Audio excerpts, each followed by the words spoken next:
Thank you, Kamau.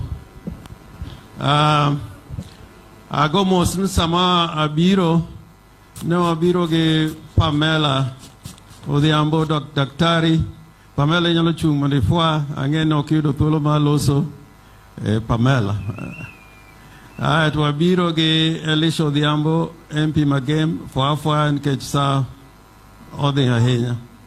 To mendo abiro ge Fred Rabongo, Obende Ofuane Makin.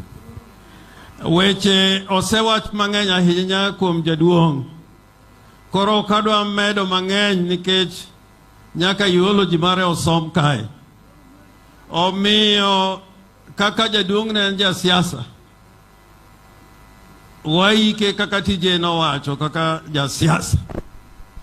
Ta an gimokwongo adwa nago erokamano ne jo Homa Bay. Ago erokamano maduong' ahinya ne jo Homa Bay. Nikech kane piny ochido mwadwaro lokruok to ne wasego kura Homa Bay kamon wabiro ma jaduong' Raila Amolo Odinga miyo moro nowacho nwa ka ni ka un goche kendo uonge chir adwa miyo manyasi gi yadh chir. Akia ni miyo no ni kure. Miyo no miwa Biblus maduong' ka makane wachopo Nairobi chiema koro waketo the people's president pap chamo muma mano Homa Bay no miyo police bendo luoronge kata risas achiel mono yuake Uhuru Park. Gima naneno enani ngoche maneloso mang'eny chiengo nogo no kaneno gikuro. Koro adwa pako jaduong' nonyuolo joma thuondi. Ng'ama iluongo ni TJ Kajwang' mondo chung'e pap to wach ni ni Chief Justice. Tae to wach Raila ni say after me. Igeni ng'ama nyalo wacho ni baba gik machalo kamano ok yot ahinya. Ne baba wach kaka wacho, padri mami batise manyalo wacho ni, kata judge malich ahinya. Tije adwa goni erokamano nikech ne itimo chir moa kuom babani. Kendo nomaki moteri nyaka iyali mana Kajiado. Kendo chieng'o nogono kani yalo, tiwacho ni judge ni pod wach ni ma Chief Justice no.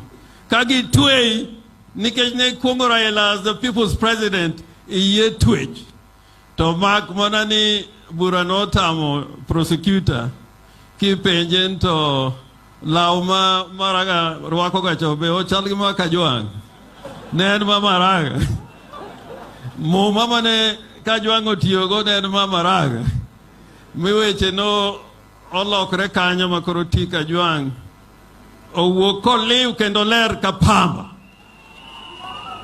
To mae nikech jaduong' nonyuolo ng'at moro bende miluongo ni Gerald Otieno Kajwang'. Ka nitie ng'ama nong'eyo anything about the constitution making nen Gerald Otieno Kajwang'. Kineno constitution ma Kenya, the first three words. Ng'ama no popularize those three words. We the people. We the people. Gerald Kamora Moramonodi to wacho we the people. Tae Raila Amolo Odinga okelonwa gimoro ni devolution.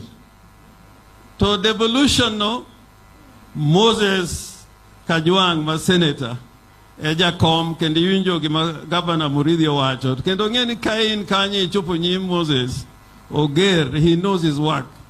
Kendo kisungu be iwacho maonge and should mang'eny go ma iwacho kaka oai dictionary.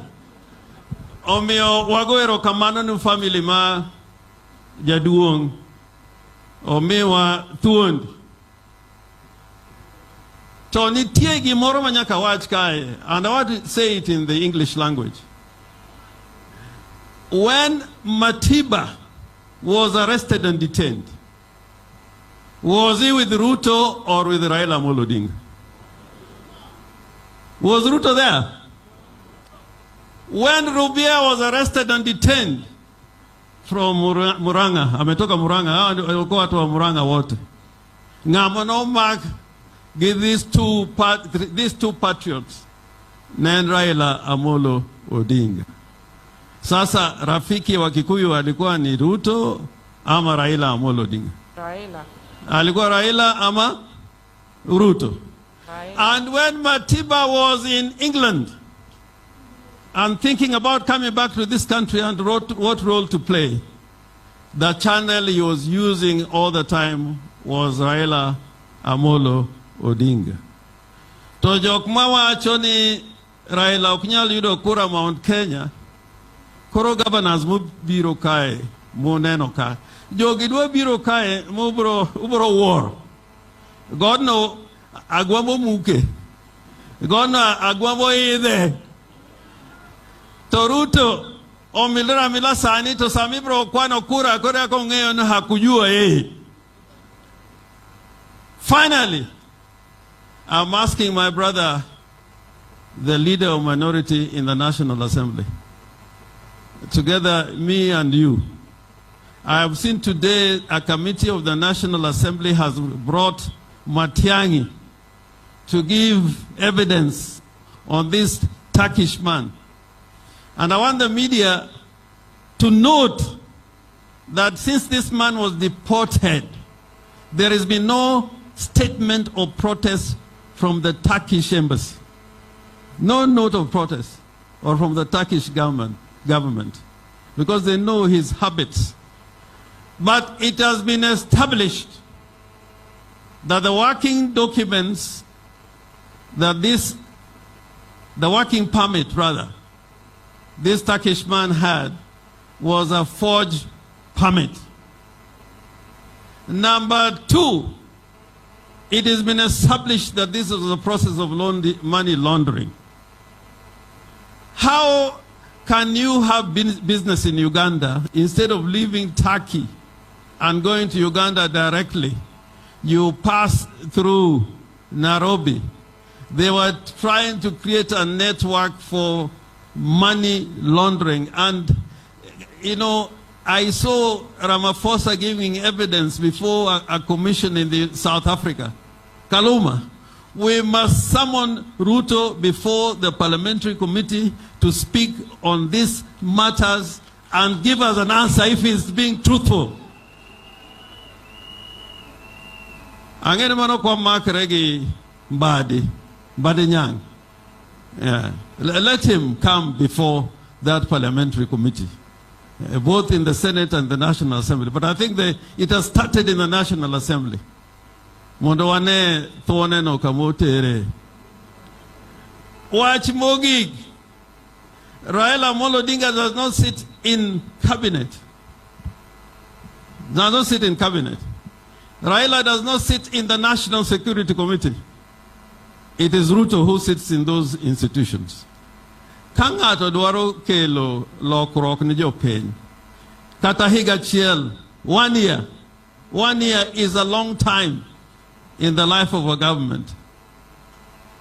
I want to say without a fear of contradiction, the language that Ruto is using is the language of autocrats, of dictators in the making.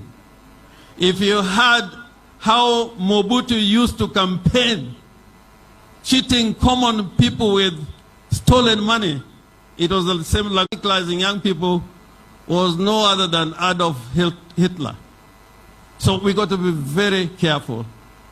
And akwayo ni Nyasaye okonyowa ni no akaw manyasi machir to sani koro Jehova be miwauru manyasi mwadi go kaw go serikal ka Raila Amolo Odinga dhi kaw muma ni mimi angeni ko mama ni joma nyalo chier no ber mang'eny to joma nyalo tho kambadi be no ber mang'eny. Yaw adier ni mitane agojo nyaka ngong. But we pray to God that happens. I wanted to report we had a very good meeting 2 days ago with no less than 15 members of parliament from the mountain. And Moses and TJ They said next time they would have organized themselves better. They were being led by Mheshimiwa Kioni. But in that meeting, they asked, when they go to the mountain, as one team, we should join them in the mountain. When we come to the lake, they should join us as a team. When we move as a party, the biggest party in the land, ODM, let us move with them together.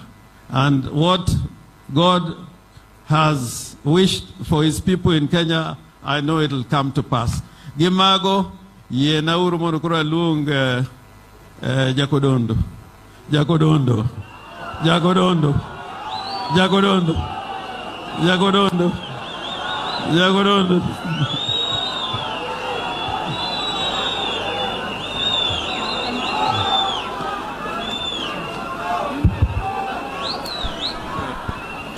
Where?